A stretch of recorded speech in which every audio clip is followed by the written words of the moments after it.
तो मणिपुर को क्या कहते हैं? रत्नों का निवास। मणिपुर की राजधानी कहाँ है? इम्फाल मणिपुर की राजधानी है। यहाँ की भाषा क्या है? मैते यहाँ की भाषा है। ठीक है। यहाँ पे दो समुदाय हैं। कौन कौन से दो समुदाय हैं? कुकी और मैते। मणिपुर की स्थापना कब हुई थी? सन 1762 में। कब स्थापना हुई थी? किसने स्थापना की थी? राजा जय सिंह ने इसकी स्थापना की थी। ठीक है। महाराजा जय सिंह ने इसकी स्थापना की थी। जब हमारा देश भारत आजाद हुआ था उस समय क्या था? जो छोटी छोटी रियासतों में हमारा देश बटा हुआ था उनको सरदार वल्लभ भाई पटेल के नेतृत्व में एकजुट किया जा रहा था। छोटी छोटी रियासतों को भारत के साथ मिलाया जा रहा था। ठीक है। उस समय क्या हुआ? यहाँ पे राजा बोधचंद्र राज कर रहे थे। कौन से राजा राज कर रहे थे? राजा बोधचंद्र जी राज कर रहे थे, जो 1941 से 1949 तक जिन्होंने भारत के मणिपुर राज्य पर राज किया। वो पहले भारत का हिस्सा नहीं था लेकिन। ठीक है। 1941 में जब राजा बोधचंद्र वहां के राजा थे उस समय ये भारत का हिस्सा नहीं था। मणिपुर अपने आप में अलग एक रियासत थी। ठीक है। तो इस रियासत को राजा बोधचंद्र जी ने 1949 में अपनी आस्था को भारत में जताते हुए भारत के साथ विलय कर दिया था। वो चाहते थे इसको पाकिस्तान के साथ भी विलय कर सकते थे, लेकिन ऐसा उन्होंने नहीं किया। उन्होंने भारत के साथ इसका विलय कर दिया था। ठीक है। यहाँ पर समुदाय दो हैं, एक कुकी समुदाय है और एक मैतेई समुदाय है। तो कुकी और मैतेई समुदाय में आजादी से पहले से ही आपसी संघर्ष छिड़ा हुआ है। ठीक है। क्योंकि जो मैतेई समुदाय है इसको आजादी से पहले अनुसूचित जाति में इसको रखा गया था और इसको आरक्षण का लाभ था। ठीक है। मैतेई समुदाय और कुकी था। जो कुकी समुदाय है, कुकी और नागा दो समुदाय वहां पर हैं जो जनजातीय समुदाय हैं, जो जंगलों में निवास करते थे। मतलब आदिवासी समुदाय को कहा जाता है, कुकी और नागा समुदाय को। ठीक है। लेकिन मैतेई समुदाय की जो संख्या है वो मणिपुर में ज्यादा है कुकी समुदाय की अपेक्षा। मैतेई समुदाय जो है वो वहां का जागरूक समुदाय है। पहले से राजनीतिक तौर पर इसकी पकड़ ज्यादा है, प्रशासनिक तौर पर मैतेई समुदाय की मणिपुर में पकड़ ज्यादा है और ये मजबूत समुदाय है।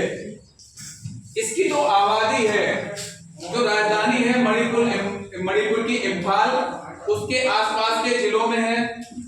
ठीक है। और मणिपुर घाटी जहां लोकटक झील है उसके आसपास भी मैतेई समुदाय की संख्या अधिक मात्रा में है। ठीक है। यहाँ का धर्म जो है मैतेई का वो कैथोलिक धर्म है। ठीक है। कैथोलिक समुदाय जो होता है वो ईसाई समुदाय से आता है और ये ईसा मसीह की पूजा में अपना विश्वास रखते हैं। अब जो जनजातीय समूह है, क्योंकि जो जनजातीय समूह है, आदिवासी समुदाय है, वो वहां पर ये 32 जनजातियों में विभाजित है। 32 जनजातियों में, ये 32 जातियों में विभाजित है जो ये जनजातीय समूह है। मणिपुर का जो प्राचीन नाम था वो कलेपाक था। क्या था मणिपुर का प्राचीन नाम? कलेपाक था। यहाँ का जो प्रमुख भोजन है वो क्या है? एरोम्बा।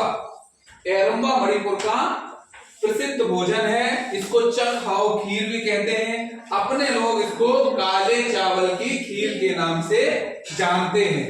दूसरा मणिपुर का जो प्रसिद्ध डिश है वो स्टू है। ठीक है। स्टू वहां की दूसरी प्रसिद्ध डिश है जो खाते हैं।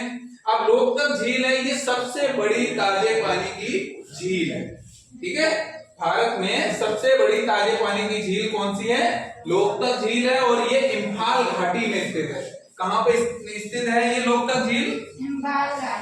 इम्फाल घाटी में स्थित है लोकतक झील। ये क्या है? सबसे बड़ी ताजे पानी की झील है। यहाँ का प्रतीक चिन्ह क्या है? प्रतीक चिन्ह जो है वो 10 पंखुड़ियों वाला कमल। इस राज्य का प्रतीक चिन्ह है 10 पंखुड़ियों वाला कमल। वर्तमान में यहाँ के जो मुख्यमंत्री हैं वो कौन है, इसके बारे में हम जानते हैं। वर्तमान में मणिपुर के मुख्यमंत्री हैं वो भारतीय जनता पार्टी से एन बीरेन सिंह जी हैं, जो वर्तमान में मणिपुर के मुख्यमंत्री जी हैं। यहाँ की जो राज्यपाल हैं वो अनुसुईया उइके जी हैं, जो 12 फरवरी 2023 से अब तक वहां की राज्यपाल हैं वर्तमान में। लेकिन वहां पे जो जनजातीय आपसी झगड़ा है, आपसी जो विद्रोह छिड़ा हुआ है, वो काफी बड़े आक्रोश का रूप ले चुका है। उसका मुख्य कारण यही है कि सुप्रीम कोर्ट का एक डिसीजन आया था, जिसके अनुसार सुप्रीम कोर्ट ने कहा था कि जो मैतेई जनजाति है उसको, जो इसे पहले अनुसूचित जाति का दर्जा प्राप्त था, उसके अनुसार सरकार इसको एसटी या अनुसूचित जाति के अनुसार आरक्षण देने का प्रावधान करे, इसकी ओर ध्यान दे। इन सबको लेकर जो कुकी और नागा जनजाति थी, वहां की जो एसटी वर्ग में आती है, कुकी और नागा जो भी आदिवासी समुदाय है वो एसटी वर्ग में आता है। अलग अलग प्रदेशों में अलग अलग वर्ग में आता है।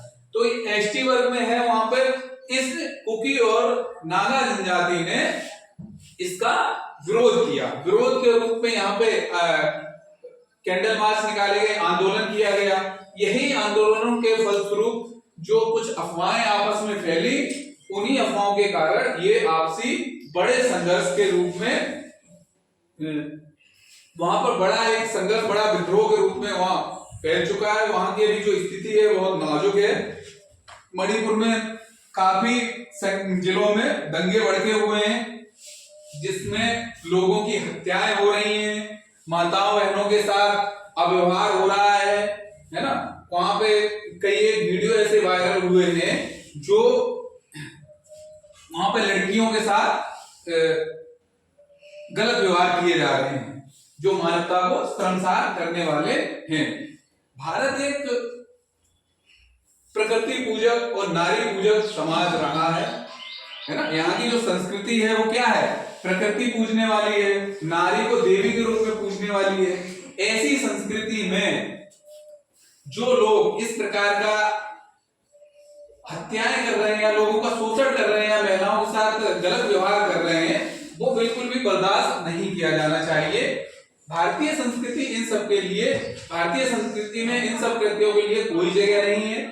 ऐसे लोग जो भी हैं, जो महिलाओं के साथ अत्याचार या उपद्रव कर रहे हैं, वो निश्चित तौर पर एक आदमखोर प्रवृत्ति है।